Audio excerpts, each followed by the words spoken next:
I want to thank Elon Musk for being here. I also want to thank the members of the Executive Committee, the members of the Selection Committee, the Board of the Chicago Infrastructure Trust, elected and civic leaders of the City of Chicago. In 1960, Chicago finished work on the Northwest Expressway to O'Hare, that's referred to as, and we call it the Kennedy. In '84, Chicago finished work on the Blue Line to O'Hare, and today we are strengthening that service with key investments. But for decades, since '84, that's been it. Those have been your only options. More people than ever fly in and out of O'Hare, and only growing. That means more cars are on the road, and the highway is clogged. For many, and Elon and I were just talking about this, getting from the city to O'Hare or back from O'Hare to the city is a race against time. And we're going to give commuters a leg up in that race, which means Chicago will have a leg up in the race for the future. Chicago is well known for our L. I want to thank Dorval for being here as well, as our mass transit system. From this day forward, we will also be known as a city with the X. When we put out this RFP a few months ago, we had a few parameters. One, no taxpayer funding. Check. Two, that the cost to ride the X should be no more than the cost of a cab, a Uber, or a Lyft. Check. Three, you have to make the trip in less than 20 minutes. And it's Elon's view that we can do this in 12 minutes. And to put that check in context, that 12-minute ride is 3 songs on your iPhone. It will take longer to get through security at O'Hare than it will be to get to O'Hare. And we're working on that today with obviously TSA. There's more than another option to get you from here to O'Hare. This is the fast lane to Chicago's future. When you combine the strength of the country's most connected airport and the strength of Chicago's thriving and expanding central business district, and also combine it with the incredible universities of higher education, with our diverse neighborhoods and diverse workforce, you have a city that's on the move. Just earlier today, we broke ground on a new office building in the city of Chicago, the tallest one to be built in 30 years. 6,000 people will be working there. It also provides $22 million for about businesses in our neighborhoods throughout the city of Chicago. It is both of these investments which is how you build a thriving, growing, dynamic city that all parts of the city can participate in. We are about to embark on the largest modernization of O'Hare in its history. That project, like this project, will create thousands of jobs and also a tremendous amount of economic opportunity. Both of these projects will not cost Chicago taxpayers a single penny. We are also modernizing not only O'Hare and building the new X, we're also modernizing Midway Airport. We're modernizing the Union Station. We're modernizing the red, purple, and blue lines to our neighborhoods and community. And today we are allowed to add the X to that modernization, what I refer to in the office as the 5 big transportation projects. If you want to have, for your city, a 21st century economy, you must have a 21st century transportation foundation. Chicago is the only city in America that is home to 2 international airports, both accessed by public transportation. Chicago is also the only city in America that offers direct flights to every major continent in the world. Chicago is also the only city in the United States that all 3 major carriers operate out of.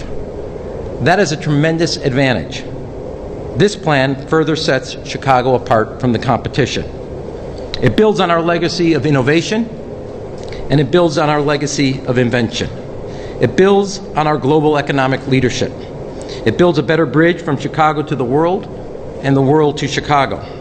And when time is money, it pays to get to where you need to go in the blink of an eye. Chicago is always on the cutting edge. Chicago is always looking over the horizon to see what's next. Chicago is always looking to what is possible and then making it achievable. That is what we did when we reversed the flow of the river. It's what we did as a city when we also created the first skyscraper. Making and thinking about the future and then making it achievable for all of us. That is the same to be said about our partner with the city's future.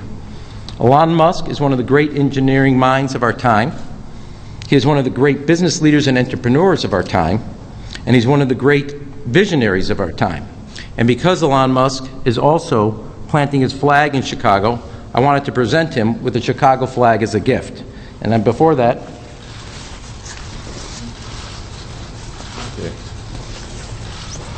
and now I would like to ask Elon Musk to make this, actually hang it in his office. Okay. And then make sure that Chicago, the X, stays permanent and makes it a reality here in the city of Chicago. Absolutely. Ladies and gentlemen, please give a Chicago warm welcome to Elon Musk. Thank you.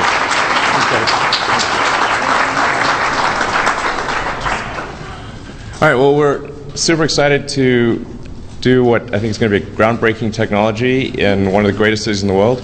I'd like to thank the mayor and the mayor's office and the city of Chicago for having the faith to bet on the Boring Company. We think we're going to really be very good at boring, and the ride is going to be very exciting. One of the things I love about America in general is the sense of possibility, the sense of wonder, the willingness to take chances on new ventures and new technologies that really are profoundly, or have the potential to be profoundly better than what's done in the past. And we think that with the loop system, which will ultimately transition to the Hyperloop system, there's the potential here for a revolutionary transport system. And working with a city like Chicago, where one of the great things about Chicago is that there's the number of approving authorities is small. So this is that sometimes frustrates these people. Yeah. Yeah, I mean, there's clear authority on in terms of getting approvals for various things. It's in some places you could be upwards of 12 or 15 different separate authorities in order to get approval to do something. In Chicago, that is a far smaller number, and that allows us to go through all of the appropriate environmental and regulatory approvals, but do so in a streamlined fashion. And that's one of the assets that I think Chicago has as a city. And that's why we want to do what we think will be the first publicly useful version of the loop from the Boring Company in Chicago. Yeah, we really look forward to having a super exciting new technology in operation here in Chicago as soon as possible. We expect to start, assuming we receive the approvals, to start drilling later this year, perhaps as soon as 3 or 4 months, and we'll start drilling both from the station side and from the airport side. One of the interesting things that the mayor mentioned to me was that originally the station was going to do a pre-clearance for people going to the airport, so maybe to go straight to your terminal and minimize the time taken to get to your flight. That would be a pretty exciting possibility. So let's see, with that, other questions that we can answer? Charles? Oh. Okay. Oh, I have a hat. This is I think my flag is a little slightly better, that's all. Well, this is a limited edition hat. Yes. Okay. Charlie? Mr. Mayor, I'm sure you've thought about how this is going to change the way we live in Chicago, would change the way the downtown is going to look. How do you anticipate this changing the lives of average Chicago? Well, that's a great question. First of all, let me take a step back. It's a fair question. I've always, since day one, I've always said this key to Chicago's future is to invest and grow that future. And there are many, many, as I tried to list earlier, strengths to the city of Chicago. Its aviation system, its mass transit system, but first and foremost, the people. And also all the schools of higher education that are here. You've heard me before, but when it comes to talent, training, transportation, technology, transparency, Chicago's been a leader, which is why more companies are moving here than any other city for 5 years in a row, and we lead the country in 5 years in a row in direct foreign investment. A growing economy benefits all. Now, it also connects, you know, take a look at it, the new office tower that's going up, around 6,000 people are going to work there. But that also created the investment for about 200 businesses in our neighborhoods throughout the city of Chicago. If your economy's growing, the key goal is to have policies to make sure everybody benefits. One of the largest employers in the city is our aviation system. There's not a neighborhood in the city that doesn't have somebody that's connected one way or another, employment-wise, to the airport. But if we continue to grow as an economy, companies locating, companies expanding, that will benefit everybody. But not just making it one thing or another. That's why the Neighborhood Opportunity Fund, as I said today, or if you have a growing economy, you can invest in more after school and summer jobs. Try expanding summer jobs, which we have, and after school, which is at a record high, with companies leaving versus companies coming. I'd rather do it with companies coming. I'd rather do it with expanding business opportunities in every effort. And so the airport's a major employer. The Central Business District's a major employer. What this really does in that 12-minute ride is make that a single physical space. No other city in the United States has that. Look at what happened when London from Heathrow downtown offered their express. That tremendous opportunity to say within 12 minutes you can go from one end to the other makes both two, not limited to those two because you have the institutions of higher learning, you have our diverse neighborhoods, etc. That makes Chicago all that more competitive in a global economy, which means our neighborhoods where people live and also work downtown or work at the airport or work in their own neighborhood, that will help, the growth of the economy will help everybody in that effort. Derek? Mr. Musk, can you tell us where will the $1 billion come from? Where will your financing come from? And what do you say to the doubters who say that your technology is untested? Sure. Well, I mean, I don't really have much trouble raising money. Historically, so I don't anticipate too much trouble doing so in this situation. I think cumulatively, between my various companies, I'm not sure the exact number, but we've probably raised on the order of $20 billion, all things included. So, and I feel that the economic case here is quite compelling. So I don't really see any obstacles to that. Yeah. Let me take. What about the doubters, sir? Let me. First of all, I happened to check this morning. I asked the office to check this, and because it is coming from Elon Musk's background, when he started Tesla, the stock opened up at 17. Just happened to check yesterday; it was 354. The ability to, and he's putting forward that financial wherewithal and that capacity. Second, Fran, were there doubters when Chicago reversed the flow of the river? Yes. Where are they today? Were there doubters when Chicago said we're going to build the first skyscraper in America? Yeah. Where are they today? Were there doubters when we said we're going to have the tallest building in the world, known before as the Sears Tower? Yes, there were doubters. Where are they today? My view is it's easy to be a critic or a cynic. What jobs do they produce? What economic growth do they produce? When Chicago decided to be the first city to take the Intercontinental Railroad system, it surpassed St. Louis within 20 years. When Chicago decided to be a leader in aviation, you saw what happened to its economy. Were there doubters about O'Hare? Were there doubters about the Intercontinental? Yes. There are doubters along the way all the time who sit on the sideline, and then when the thing gets built and the opportunities come and the job growth happens, you can't find them. Derek? Well, can I ask Mr. Musk that question, sir? I don't know. What do Is you it okay with say?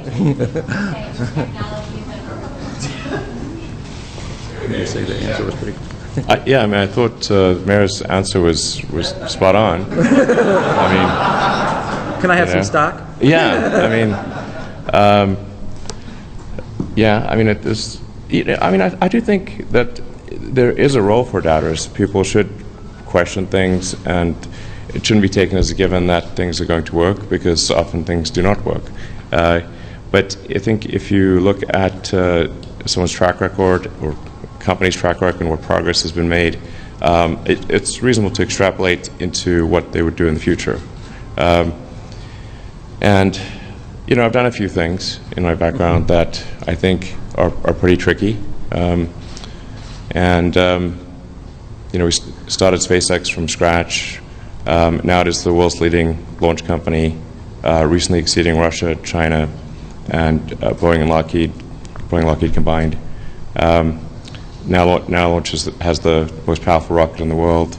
You may have seen the landing where we did landed the two side boosters simultaneously at Cape Canaveral. The number of people in the aerospace industry, including the best experts who said that could be done, was 0. I don't mean 1 or 2, I mean 0. So can I say one? Can I? Wait, Derek. I'm going to go right to you, but I'm going to ask one. I'm going to add one thing. I just finished a recent history on John Kennedy. All of the people doubted whether you could put a man on the moon, and whether Kennedy should set a deadline and timeline for it. I would say there's a place, whether it's doubters, I think there is a place for critics to ask hard questions. But to sit here on the sidelines and not offer alternatives to how to continue to grow, build, and build a future where more people prosper, my view is we have always, as a city, taken on not just the doubters, but vision of a future and then making it a reality. Derek? By making this $1 billion investment without any public subsidy, you're assuming all of the risk. It's clear what Chicago gets out of this. What does your company and what do you get out of this by bringing this to Chicago? Sure. First of all, I'm just going to preface this by saying,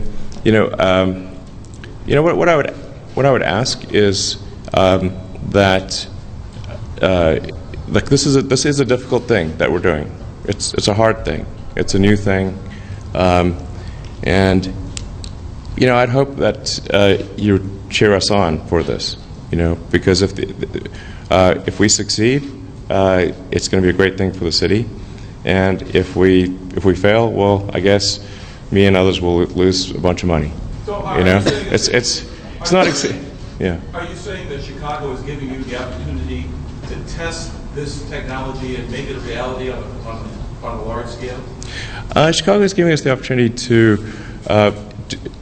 show that it can be useful and economically viable on a large scale. We have a test tunnel that we are digging in Los Angeles, and we expect to complete that test tunnel within a few months. The mayor's office has visited that test tunnel and seen our equipment and designs, but that test tunnel will be too short to be useful, whereas this one will be long enough to be useful and go from one place to another that people use a lot. So one of the hardest things to do with any new technology is not to demonstrate that technology and show that it works, but to show people that it can be indeed useful. It's one of the hardest things in the world to make something useful, where the revenue exceeds the costs of the thing that was done. This is an astoundingly difficult and underappreciated thing, and that is what we intend to do here in Chicago. Derek, hold on one second. I got you, Greg. Hold on one second. I see Elizabeth, I see Paris, and we're going to get to all. I do want to add one thing on this that's a very important point, at least from my perspective, because I think it's important for the city to know this and the residents. He's bearing all the financial costs for this project, just like O'Hare's expansion. B, he's done both Tesla and SpaceX in that effort, and so he has a reputation. He's also putting that on the line here.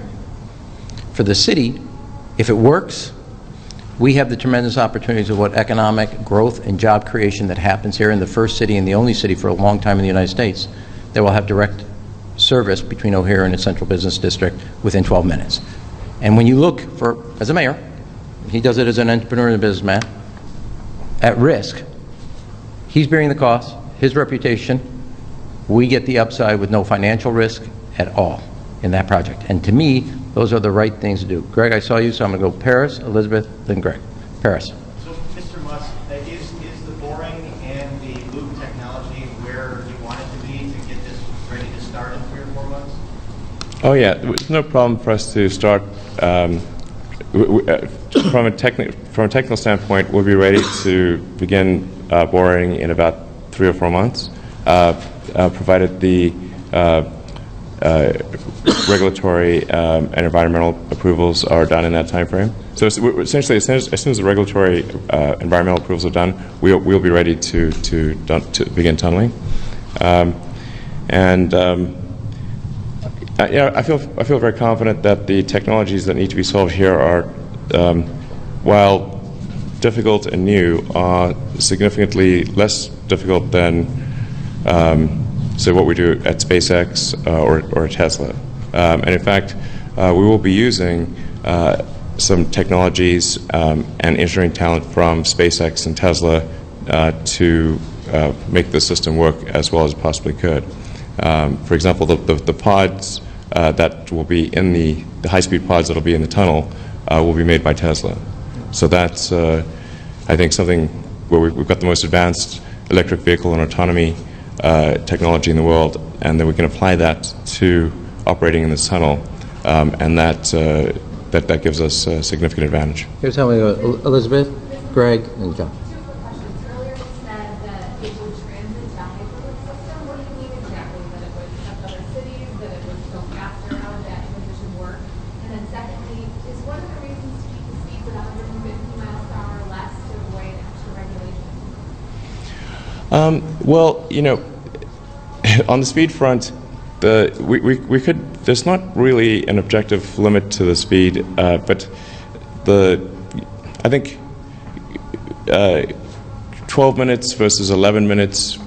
You know, I think probably 150 or 155 miles an hour sounds about the right. That's 155 miles an hour is 250 kilometers an hour for a relatively short distance like Chicago to O'Hare. That seems like about the right speed to go.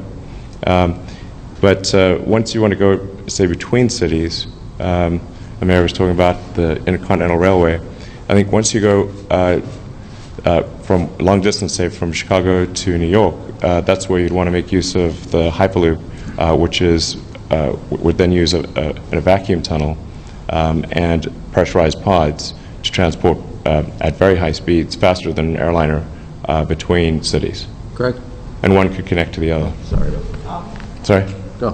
Mr. Musk, speak to the safety issue when you're using new technology in new combinations at a scale that hasn't been attempted before. For little vehicles that are going to go at 17 miles underground, some people are going to say, hey, what are you going to do to make these things absolutely positively safe and to take care of people even if there's a problem? Yeah, I think this is a considerably easier safety problem than vehicles operating on the highway. Because on the highway or in streets, there are lots of intersecting streets. You've got to worry about the behavior of other people on the road. You've got Other people in your car? Yeah, other people in your car. The roads can vary quite a lot. They can be sort of unidentified debris on the road. The road problem that Tesla's dealing with is vastly more complex than a tunnel where vehicles only going in one direction on one track in a known environment.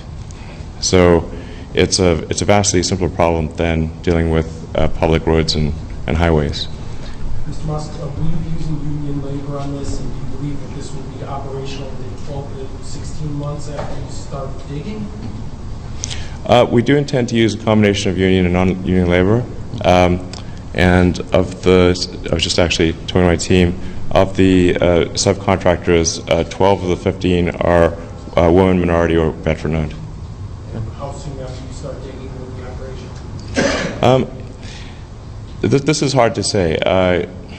Aspirationally, it would be within 18 to 24 months. But I would say it's very unlikely to be more than 3 years. Sorry. We're only going to open the system to the public once the safety is extremely well proven. So even once it is done, we'll be doing demonstration rides, but it will go through a rigorous safety qualification process before putting large numbers of people on board. Becky? What if not enough people use it? What if it doesn't, people don't buy it, it's too expensive? What if it doesn't work? You want to take that one back? Sorry? You want to go? I got mine here. Look over. Okay, sure. You mean what if the revenue? It's not profitable, you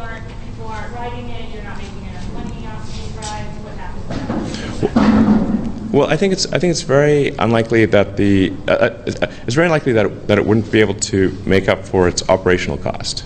So I would say it's like basically certain to cover its operational cost. Whether it provides a good return on capital is a separate question.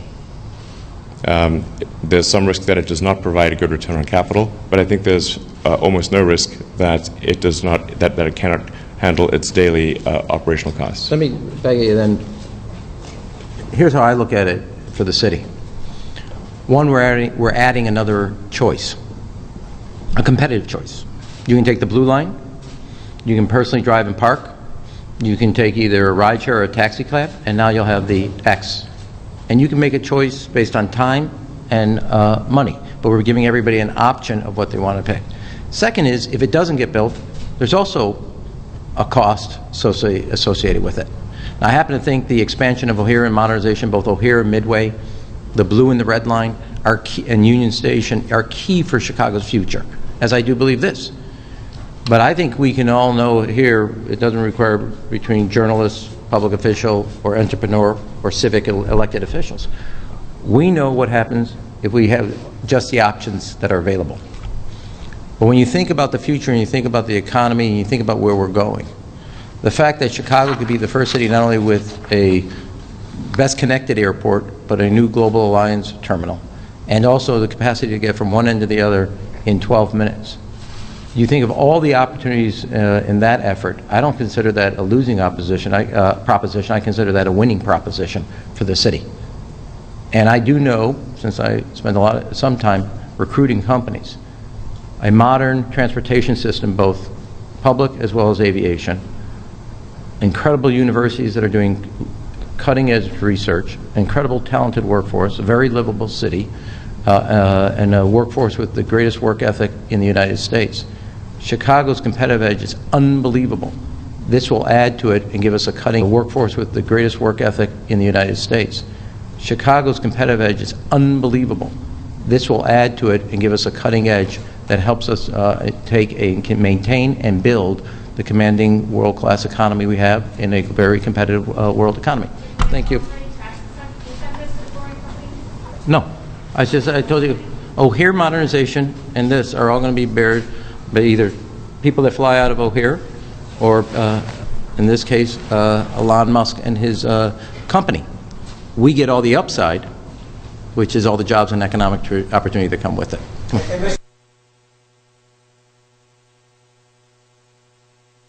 Those costs will pay for any issues you might. That's correct. Let's go.